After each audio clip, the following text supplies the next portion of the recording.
Hello foodies, ఈరోజు కాకరకాయ fry చేదు లేకుండా ఎలా తయారు చేయాలో చూద్దాము. వెల్కమ్ టు ఇంటి వంట. ముందుగా కాకరకాయలను తీసుకొని చెక్కు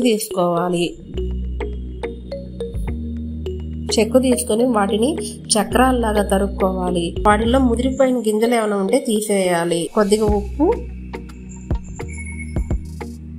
కొద్దిగా పసుపు,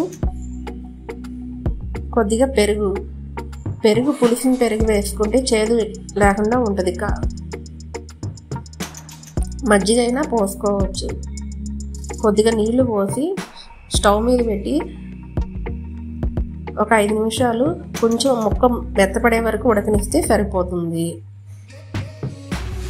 తర్వాత స్టవ్ వెలిగించి బాండీలు పెట్టుకుని ఆయిల్ వేసుకోవాలి. పోపు దినుసులు వేసుకొని శనగపప్పు, ఆవాలు, జీలకర్ర, ఎండుమిర్చి, కరివేపాకు వేసుకోవాలి. అవి కొంచెం వేగిన తర్వాత ముందుగా ఉడకబెట్టుకున్న కాకరకాయ ముక్కలను కూడా వేసి అవి కలుపుకోవాలి. ఇవి సిమ్లో పెట్టి వేగుతూ ఉండగా దీనికి కావాల్సిన పౌడర్ రెడీ చేసుకుందాం. ఎండు కొబ్బరి, చిన్నులపాయలు, పుట్నాల పప్పు, పల్లీలు, జీలకర్ర, కారం, సాల్టు, కొద్దిగా పసుపు వేసుకొని దీన్ని పౌడర్ చేసి పెట్టుకోవాలి. కాకరకాయలు బాగా వేగిన తర్వాత బ్రౌన్ కలర్లోకి వచ్చిన తర్వాత ముందుగా రెడీ చేసుకున్న పౌడర్ను కూడా వేసి బాగా కలుపుకోవాలి.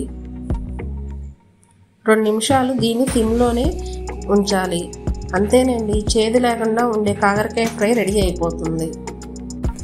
ఈ వీడియో మీకు నచ్చితే లైక్, షేర్ అండ్ సబ్స్క్రైబ్. మీకు ఇంకా ఏదైనా వంటలు కావాలంటే కింద కామెంట్ బాక్స్లో కామెంట్ చేయండి.